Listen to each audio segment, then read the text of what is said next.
see these rat bastards from CBS Sports?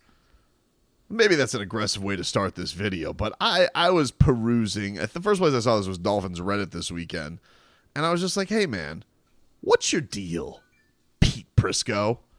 What is going on there that you would that you are already putting the Dolphins in third place? And this is the thing that really annoys me about these bastards from CBS. Not only, I don't know if they were trying to be hip. I just saw a screenshot. I didn't ask for explanations. I don't really want explanations, to be honest with you. All I did was I saw these 6 individuals. None of them have the Dolphins finishing in first place. Only one, Jared Dubin, has the Dolphins finishing in second place. 2 of them have them finishing in third place, and 3 of them have them finishing last place. And I'm like, what? Again, did I stumble upon one from 2020? Like, did I get the wrong date? Is this a 2019? I'm just very confused here by these AFC East predictions. Perhaps I should have done more research on it, but I really don't want to. I just want to be mad at Pete Prisco, Will Brinson, Ryan Wilson, John Breach, who has the Dolphins finishing in last, Jared Dubin, and Tyler Sullivan. And this has been such an interesting thing because, like, again, the Dolphins are all in. I mean, if you're talking about if there is a world where the Dolphins finish in last place, whoo, wow, that is throw a grenade on the franchise city. But even if they finish in third and it's a third place that doesn't get you in the playoffs, because you could AFC North it. It could be a division that does have 3 playoff appearances. But, man, I saw 3 of these bozos. Half of their little blog has the Dolphins finishing in last. And I just don't understand. Like, how cute could you be that you have the Patriots finishing above the Miami Dolphins? I don't understand that. I don't understand it. Someone's going to have to explain that to me. How the Miami Dolphins are at this point where you would definitely have them below the Patriots. I don't know if these guys are just 3 O'Keefes and O'Malleys. I don't know where Will Brinson, Ryan Wilson, and John Breach come from, but I would imagine that they have a lot of friends named Sully and Murph, if that's the case. If you have the Patriots, honestly, in your heart of hearts, have the Patriots finishing anywhere but last place in this division. And if any team is going to be set up for disaster, if any team, in a weird way, don't the Dolphins, haven't they rid themselves of every excuse, every distraction, everything that you would worry about? Because the Bills, all right, I've said this up and down. Bills deserve the respect, you know?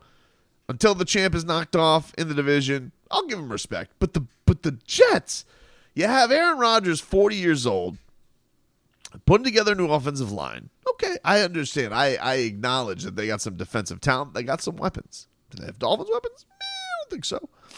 And then you want to make this a Tua Aaron Rodgers thing. And I'm like, well, what Aaron Rodgers are we getting? A man who is 40 years old, you know, has an Achilles made out of pasta. And I'm trying to figure out why that team deserves the benefit of the doubt over the Dolphins. I get the Bills. But why? Oh, why? None of these 6 individuals think the Dolphins are division title worthy. Very interesting. But puts into perspective how important those early games against Buffalo are going to be for Miami. So 3 of these jackals are picking the Patriots to finish above the Dolphins. The Dolphins finish in last place. What? Crazy to me, dude. I will say, I loved this. I want to get into the Dolphins depth chart here in just a second. But I loved Tim Bowens got introduced. Didn't get introduced. Tim Bowens spoke to the media today because he is going in the Ring of Honor. And Tim Bowens, this is a man who's about action, boss. He is not a talker. He's not a yakety yacker, you know. Menacing man. Zach Thomas loves him. Zach Thomas introduced him today to the media. You know, Tim Badass Bowens gave him a wrestling nickname and everything. And he was making fun of Zach Thomas for his rehearsed speech. It was adorable.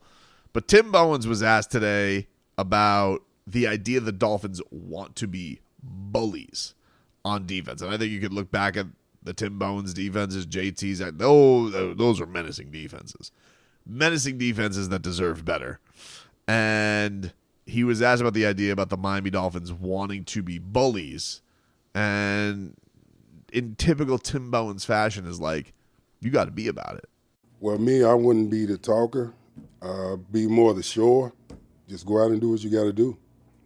The D-line sets the tone for the whole team. So there's no words to be said about that. You just go out and do what you got to do. Love it. Goosies from Tim Bowens. And he's right. But I will say, if you're going to talk about a part of the team that has doers and not a lot of yackers, because I believe the first person I believe mentioned the bully thing was Jordan Brooks. New, comes from Seattle. But, if he says it starts with that D-line and you're led by the likes of Zach Sealer, not a talker, not a rah-rah, guy, just a behemoth of a player. And, we'll fix your car and kick your ass. Like, that's Zach Sealer. Sealer it on up. Then you have Calais Campbell, who, of course, is as credentialed as they come. But again, yes, it can be a little bit more of an emotional leader, but this guy is 37 years old and producing in the NFL still at the level that he is. That's a doer. Like those guys, if it is going to be on the lead of this defensive line, I like that they have the qualities of Tim Bowens, of being guys who are about doing it and not guys who are just about saying it. Nothing wrong with saying it. There's nothing wrong with being a Jalen Ramsey who will talk a lot. You love that about Jalen Ramsey. That's what makes him Jalen Ramsey. But you do need those quiet, stoic guys who are about it. Now, in the defensive line that came out today, first depth chart, Sealer, Calais Campbell, no surprise. Those are their first teamers. And they just have to release it.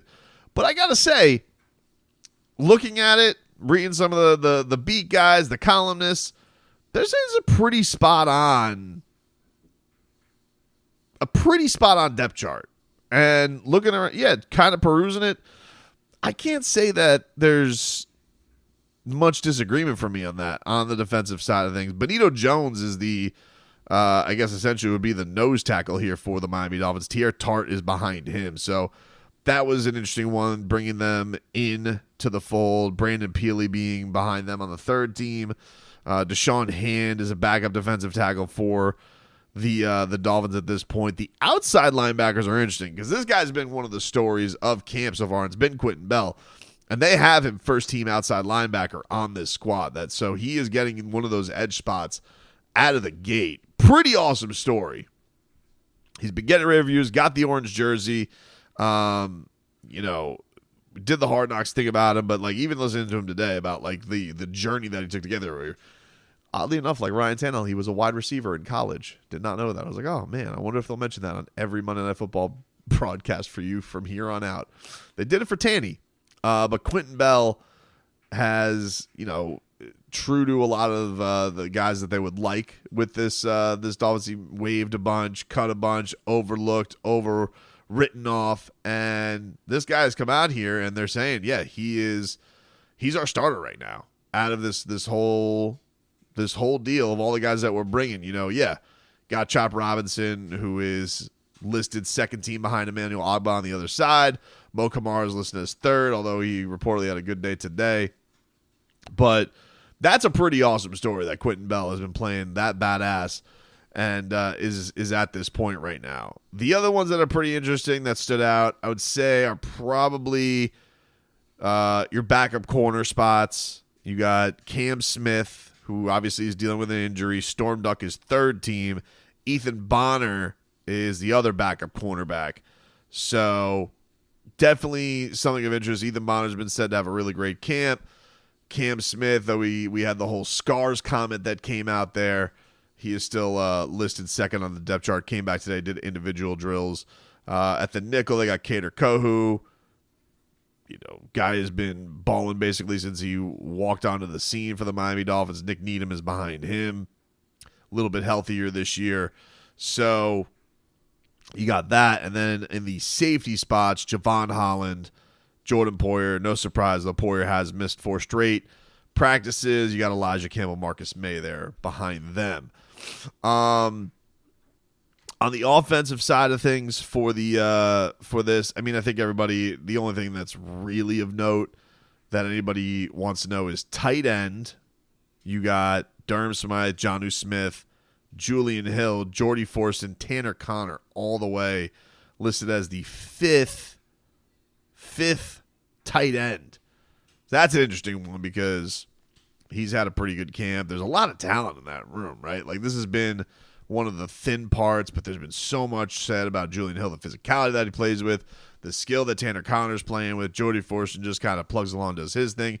Jonnu Smith, spoke today about all the ways he's excited to be utilized in the defense. So, yeah, that's become a very interesting room for what was a pretty thin position for the Miami Dolphins. And then on the offensive line, not a lot of surprises on the first team. We got Armstead. We got Robert Jones, who seems like he's got that left guard spot for right now. Isaiah Wynn's hurt, so I don't know if you could really trust that he's going to leapfrog in there. Aaron Brewer, center. Snap issues aside, Liam Eichenberg, right guard spot right now, listed as the starter.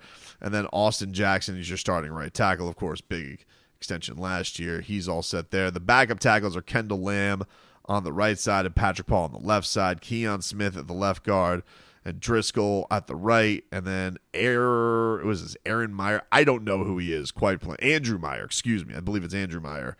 He is a rookie center from UTEP.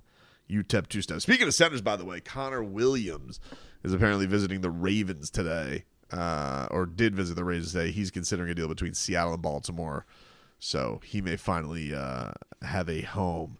But that being said, now that the Miami Dolphins deals are all set aside, Dolphins cap space comes in at just under $36 million with the Tyreek Hill restructure. That would put the Dolphins top 5 in cap space. Top 5 in cap space going into, it rolls over, so going into next year. That's amongst the likes of 49ers, who obviously haven't paid their quarterback yet. Detroit, I believe it was New England, and last one escapes me. I forget who the last one is, who's above the Miami Dolphins. Maybe it was Houston. I think it was Houston. Either way, Miami Dolphins are in a spot right now with their cap space after all the deals it works. Yeah, it has to be said. It was a really good job by the front office and keeping their core together. And now you got some flexibility to add on top of it as well.